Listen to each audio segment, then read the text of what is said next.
අතීතයේ බුදුරජාණන් වහන්සේ වැඩ සිටියේ කාලේ රජ පවුල් වලින් රජ කුලයෙන් සුකුමාල රාජකුමාරිකාව රජවරු රජකුමරුවරු මැති ඇමතිවරු ඊළඟට සිටුවරු සිටු පුත්‍රයෝ සිටු කුමාරිකාවෝ නිකන් අය නෙමෙයි එදා බුදුරජාණන් වහන්සේගේ සම්බුද්ධ ශාසනය තුල පැවිදි වෙන්නට ආවේ.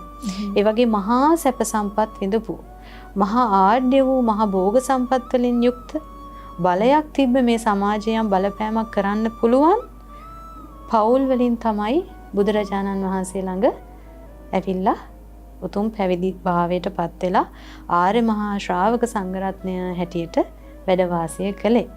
ඉතින් ওই සියලු ශ්‍රාවක සංඝ රත්නයට අධිපති බව ප්‍රධානත්වය නායකත්වය ලබා දෙන්නේ කවුද?